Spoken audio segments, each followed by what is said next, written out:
The ceramic rooster slips from his fingers, crashing onto the hardwood between them, shards skittering past her bare toes.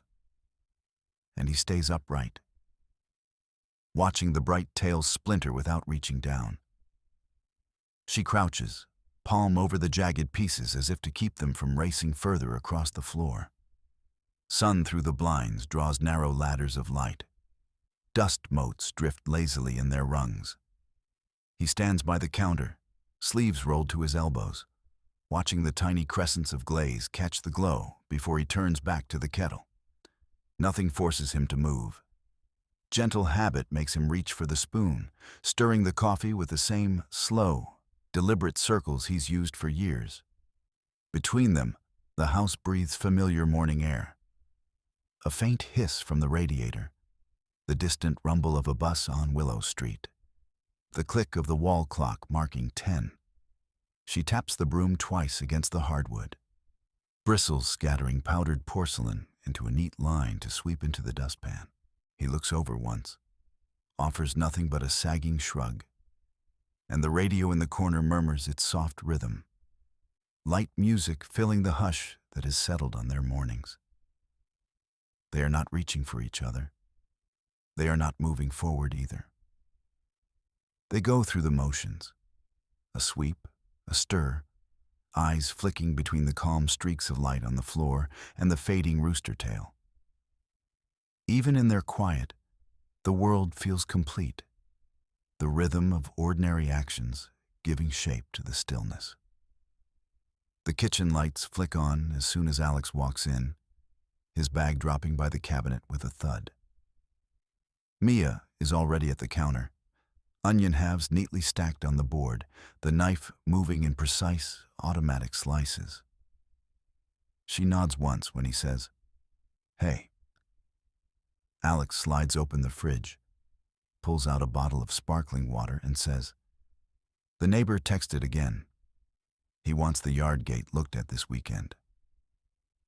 He leans against the counter, waiting for a reaction.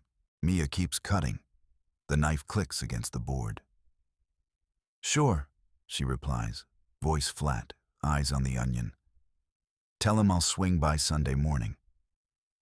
He hesitates, glances at the stack of unpaid bills, then shifts tack. "Are we still on for that hiking trail you mentioned? Maybe Saturday?" His tone tries to weave back some old rhythm, but her knife never stops. "Maybe," she says, brushing the chopped pieces into a pan. "I'll confirm later." He presses a finger to the sticky note on the fridge. Mia's handwriting. "Call Dr. Henry." "Did you even call?" "Not yet." She slides the pan onto the burner, turning the flame up until it hums. "I'll do it after dinner." "Why not before, then?" he asks, the question sharp enough to carve through the usual hum. She gives him a sidelong look, then a small exhale that makes the onions sting her nose. "Because I'm cooking. Because you didn't tell me you'd arrange the gate guy tonight, so now you're waiting for me to react instead of just deciding." His jaw tightens, and he reaches for a dish towel not to dry dishes, but to stuff it into his fist, the fibrous cloth bunching between his knuckles. "I told you as soon as I knew." "You told me a minute ago, when I was already slicing." Her voice stays measured, but the knife taps the cutting board faster now, like a metronome gone rogue. Silence falls, but it thrums with every clink of spoon against pan, every tick of the oven clock. He finally uncurls his hand and grabs a pepper grinder. "Fine, I'll take care of it. Just let me know before future tasks pile up." Mia turns off the burner, scoops the sautéed veggies into a bowl, and sets it on the table. "The plan for dinner is in the pot," she says, as if rehearsing a script for a 30-second weather update. "We good?" He lifts the lid of a pot. Steam curls around his face before he pulls it away. Mia drags the dish towel across the tabletop, each swipe leaving the same gray film she started with. Alex bends over the stack of mail by the fridge, thumbed envelopes splayed like a fan. Neither bothers to clear the crumbs. They hover in the sink like a silent accusation. "So," Alex says, sliding a paper out. "Dr. Henry's office called back.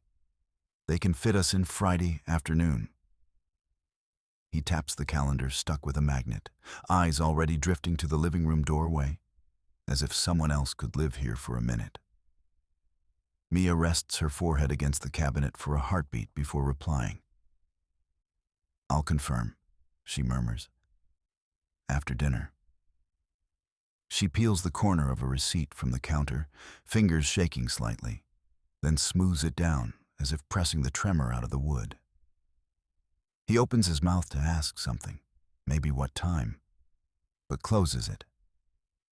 "You sure?" Comes out like a question or a dare. She lifts her shoulders, looks at him, then at the countertop. "Actually, Her hand drifts toward the counter, knuckles tightening around the edge. "I thought maybe we could talk about what we'd bring up. I don't want to just go in there repeating the same." Her voice fractures, and she lets the last word fall into the air, unfinished. Alex glances at her, and the space between them hitches. "Talk about what?" "You mean all the things that get ignored anyway?" His tone edges toward sharpness. The bulbs overhead hum, turning the kitchen's light into a fluorescent interrogation. "We keep showing up, and then nothing changes." The knife on the counter catches the overhead light, and Mia grips the handle, but she doesn't set it down. "I'm trying," she says, the words soft as if speaking louder might make them crack. "Some of it feels—" "You trying?" he echoes, disbelief clogging his voice. "It's not enough." His shoulders slump. He drops the mail, envelopes shifting like a spill of small white fishes. She looks at his hands, then out to the living room where the TV glows with a sitcom laugh track they never listened to. "I don't want you to think I just don't know what to say without sounding ridiculous." Her throat moves. Not emotion, just the mechanical need to swallow. Her fingers curl tighter on the knife. He leans against the counter, back to her, gaze fixed on the floor where flour dust from last night's baking makes a faded constellation. "Say nothing then," he says low. "Because every time you open up, I feel like I'm being blamed for a puzzle I didn't ask for." She straightens, takes a breath, and lets go of the knife. It clatters into the sink. The sound is small, sharp. "Fine." Her shoulders fold as she walks past, brushing his elbow without meaning to. "You can keep not knowing everything. I'll just go to the bedroom." He doesn't stop her. She reaches for the hallway wall, sliding her fingertips along the paint to steady herself. She doesn't turn around. "I'll call after I lie down," she says, words muffled by the doorway. No pressure. The door closes softly, and his hand stays on the counter, knuckles whitening. He slides the mail back into a pile, grabs his keys from the bowl, and tosses them onto the fridge. A small metallic clack that sounds almost like a question mark. Mia sits on the edge of the bed, staring at the ceiling fan, fingers laced around a pillow. She doesn't reach for the phone. In the kitchen, Alex rinses the remaining bowl, water drumming in a steady rhythm. He taps the edge once, twice, and the sink fills with bubbles that rise and pop in lazy arcs. The mechanical task moves him through the silence, but he doesn't call after her. The door remains shut. Outside, the night presses itself against the windows, indifferent. Inside, the conversation dissolves into the low hum of the refrigerator and the occasional shift of someone changing positions in the other room. He doesn't knock. Mia steps back into the kitchen with the lightweight mug still warm between her palms. The bell over the sink, left unstruck for the last plate, catches a drip and rings softly. Alex doesn't look away from the counter until the sound fades. She sets the mug down beside the dish soap, leans on the edge of the island, and lets an intentional silence sit between them before speaking. "I never called Dr. Henry," she says. "I keep circling it because every time I pick up the phone, I hear myself saying we stay because we promised him. Because reaching out would feel like abandoning the promise. But then I picture us walking away from this apartment, and I can't tell if that's selfish or honest." Her fingers trace a thin circle in the water puddle by the sink. Alex rinses the knife twice, stacks it with the pots, and finally turns around. "You said after dinner," he reminds, voice low but steady. "I can talk to him if you need me to." He steps closer, waves a towel like a small flag of truce. He doesn't let himself raise his tone. She shakes her head once and pulls her hands away from the island. "That's not it." She pushes her hair back, eyes sliding past his shoulder into the hallway. "I'm holding myself to staying because it feels like the right answer to other people's questions. I keep telling myself I'm doing the moral thing. Except now I hear my own voice asking if the moral thing is staying because of debt or staying because I still want to be here with you. I don't even know anymore what the compass is." Her voice hits a higher register, edges sharp enough to cut. The mug trembles. A drop slides down the porcelain and hits the counter with a soft, wet slap. Alex wipes his hands on the towel and moves closer so his shadow crosses her knee. Without deciding, he reaches out, brushes the back of her hand with his thumb. "I don't want to dread you leaving," he says, eyes on hers. "I want to figure it out with you. We can go back to that wall calendar, mark out a time where we just talk and—" She jerks her hand back, a faint sound escaping her throat. "You're doing it again." She steps away and presses her palms to the fridge, leaning into the cold metal. "I know you want us to be a team. I want that too. But I can't be the one who keeps dragging us onward because guilt won't let me drop anchor. I am saying it now.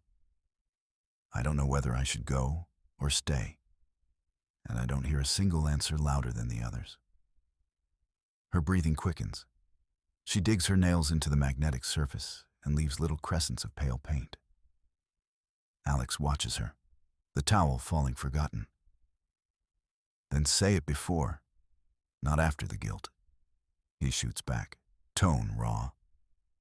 "Tell me how you want to move or don't move. But let me know you're not just waiting for the right punishment for wanting a different path." He swallows and steps until their shoulders almost touch. She steps away again, toward the hallway. "I'm not sure there is a right punishment or a right path, Alex." Her jaw clenches as she adds, quieter, "I'm not sure I still want to be part of whatever keeps us here together. I can't do another conversation where I behave like I know the answer." She moves past him and lifts the hallway lamp switch. A dim amber glows. "I need to be alone for a minute before I decide if that conversation can exist at all." Alex reaches for the light switch before she fully moves past him, but she beats him there, smiling without mirth. "Don't follow me," she says, voice soft but firm. "Just keep the dishes done. Later." Then she walks down the corridor, the floorboards creaking underfoot, leaving the kitchen with one empty mug and two unspoken directions. The air around the island hums with the tension of a conversation still simmering and a pause that might not be temporary.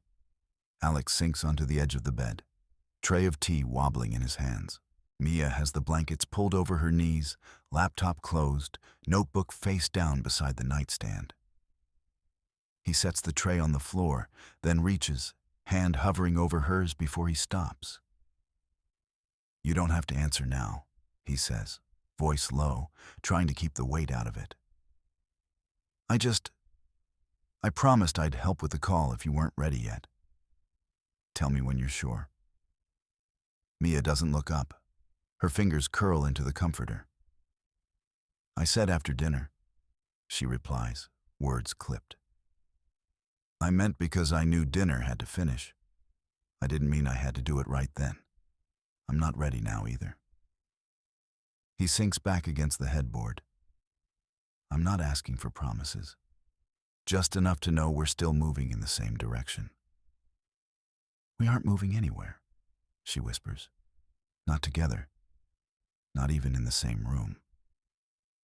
She pushes the blanket down, then pulls it back up, like she's repeatedly closing a door. He leans forward. Every time I reach, you pull away. I'm trying to meet you halfway, and there's nothing to grab onto. Her chin lifts. You keep saying that, as if it's a gap I can fill if I just try harder. I'm guarding what's left of me, because the last time I opened the door, I got slammed with expectations. Alex lets his hands fall to his knees. So, I should just stop trying. Maybe you should stop acting like trying is a conversation starter, she says. Stop pretending that daring me to shut down will make me feel safe. He stands, tray forgotten, and takes 2 steps toward her. His fingers brush her arm. She flinches. She pushes his hand away, moving backward until the mattress meets her spine. Alex, she says, voice sharper now. I need air. He stands there, after her startled recoil, as if waiting for a signal that never came. She swings her legs over the side, bare feet hitting the cool floor, and leaves the room. He watches her disappear down the hallway, watches the door click shut without notice. She stands on the balcony, leaning on the railing, arms wrapped around herself. The city lights cut through the dark, edges sharp and distant. He stands in the hallway, the door open, but he doesn't step out. The silence stretches, heavy with the sound of the refrigerator humming downstairs. What do you need from me? He asks. His voice cracks when he speaks.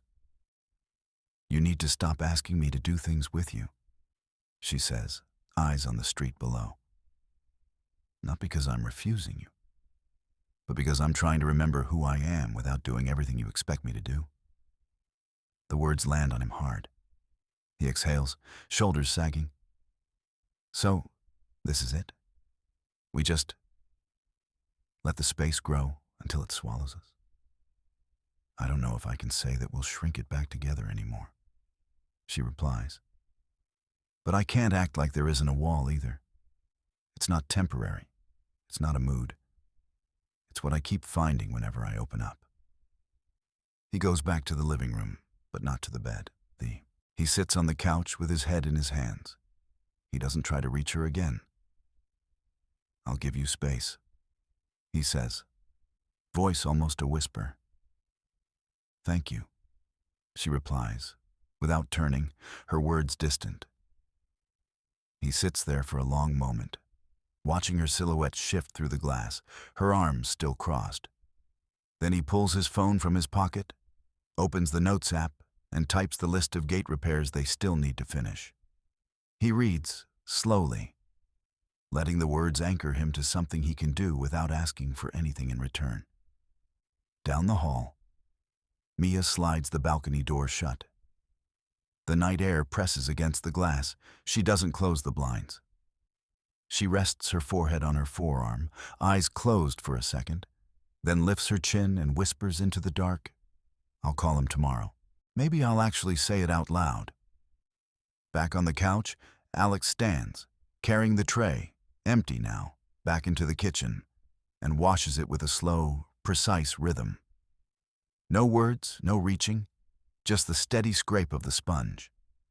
The gap between them stays. Neither reaches for the other again that night. The hallway light goes out. Their separate breaths thread through the apartment, a quiet confirmation that space had been given and taken. Mia lingers in the hallway with the apartment door ajar, her hand resting on the frame while Alex sorts through a drawer in the kitchen, the flicker of practical motion softening the silence. When he pulls out the bottle of dish soap, she says, "I went for a walk. Talk to Dr. Henry after lunch, okay?" He doesn't look up. "You said tomorrow." She steps closer, the air between them taut. "I said I'd call when I was ready." He sets the soap back down and leans against the counter, arms crossed. "You need to choose what you're doing instead of hovering." She exhales, the sound a kind of release. "I'm choosing to focus on myself, Alex." He nods, the motion slow. Then let the conversation end. The tension ratchets. Mia slides the apartment door nearly shut, then stops herself and leaves it cracked. "Let go," she repeats, eyes fixed on the open hallway. No more pretending hope is enough. Alex reaches for the dish towel, but instead folds his hands into a stubborn line. "You're saying this ends?" "Not ends," she says. "Changes." She steps past him, heading toward the balcony where the air is cool and the city noise distant. He waits, watching her fingers hook over the railing. She doesn't look back. After a long beat, Alex moves to the sink, rinses the dishes, and stacks them neatly. The motion is quiet but precise, his way of keeping the apartment steady while the distance grows. Mia loosens the scarf around her neck, the fibers brushing her cheek once before she drops it onto the small table. "We shouldn't talk tonight," she says, voice steady. "We've already said everything." He stays in the kitchen, eyes on the stovetop but not the burner. "I'll text you when the gate's done," he replies. "You pick your own appointments." She nods, barely. "I'll let you know." He turns off the faucet with a soft click. In the hallway, her footsteps retreat to the bedroom. He doesn't follow. Instead, he closes the drawer containing the gate plans and leaves it shut. The apartment hums with the sound of a new rhythm. Mia curls up on the balcony bench, pulling her knees close, and opens her phone. No call yet, but hope reshapes into watchful letting go. Alex sits at the kitchen table, pen poised near a stack of receipts, ready to commit to the separate tasks that keep them functioning side by side without reconnecting. For a few seconds, the city lights wash through the window, and both of them are simply present. Not reaching, not where they were, but not yet moving forward beyond this moment. Alex drops the clipboard onto the coffee table and leans back against the couch, palms rubbing the ache in his shoulders. The gate tools are stacked by the front door. He gives them another glance, then reaches for the notepad where he's been tallying deadlines. He writes, "Monday, movers called, confirm time," in heavy strokes, then sets the pen down with the same finality he used on the gatework earlier. The house is quiet, but the air is thick with unspoken timing. Mia steps out of the bedroom carrying a canvas tote stuffed with photo albums, a lamp, and a bundle of journals. Her eyes go straight to the stack of catalogs on the table, the ones they used to flip through for vacations, now useless for what comes next. "Do you want me to help?" Alex says, voice steady even as his fingers twitch to reach out. He keeps his hands at his sides. "You can hand me the last box," Mia replies, placing the tote on the floor and straightening. Her shoulders tilt toward the hallway, the same way she had earlier when retreating to the balcony. Only now she walks past him, not around him. "The studio lamp goes with me. The living room might be better without it." He passes the box over with a nod. "I'm hauling the gate hinges out on Wednesday. Your brother said he could keep them at his place for the moment." His jaw clenches as he says it, the sentence itself a hinge swinging toward leaving. Mia sets the lamp down and reaches for the bottom shelf of the bookshelf. "I'm removing the plant tomorrow," she says without looking up. It's been staying on the windowsill too long already. Her fingers pause on the pot and then slide a hand over the soil as if to feel its dry pull. I'll water it before I go. The wall clock ticks loud enough that Alex glances at it. We still need to decide who keeps the workshop table, he says. It's safer with you for now. We both used it. Mia snaps, but her voice softens as she lifts a photo frame. Maybe we both take one of the toolboxes. I'll label mine. She pulls a Sharpie from her bag, uncaps it, thinks for a beat, then scribbles Mia on a toolbox lid. Her hand trembles, just slightly, the movement telling him more than any explanation. I'm not staying to guard anything anymore. The emotional peak rises as Alex sets his own box beside hers, unmarked other than the contents spilling. Tickets, files, a pair of shoes with lace still tied. He doesn't act on the urge to press for reconciliation. Instead, he slides the box toward the bedroom door. The lease runs out in 3 months, he says. I'm going to start calling storage places today. Mia straightens, something like understanding flickering across her face before she averts her eyes. I'll finish the call list tonight, she says, finally acknowledging a future beyond the room they stand in. She moves to the kitchen counter, opens the drawer, and takes out the pad where she had scribbled Dr. Henry's number. She doesn't call yet, but she copies the number onto a sticky note and sticks it to the fridge.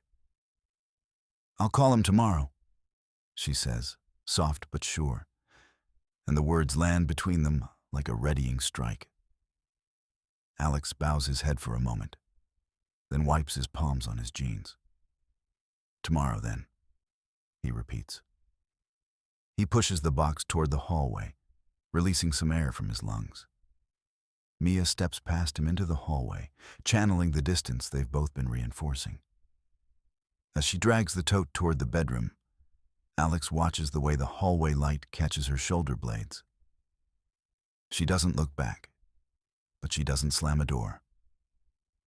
The silence stays, but the room fills with the sounds of shuffling paper, quiet breathing, a shared calendar updating into separate columns. By the time Mia settles into the bedroom to start stacking the albums in a pile she can carry, Alex is already on his knees by the front door, wrapping a pair of sneakers in bubble wrap. When she calls out that she's going to the balcony to get fresh air, he answers, I'll text you the timeline for the gate work later. She nods without turning, and the agreement hangs in the air like a pact. Practical, patient, final. They move through the house like two people orbiting the same center, both aware the center won't hold.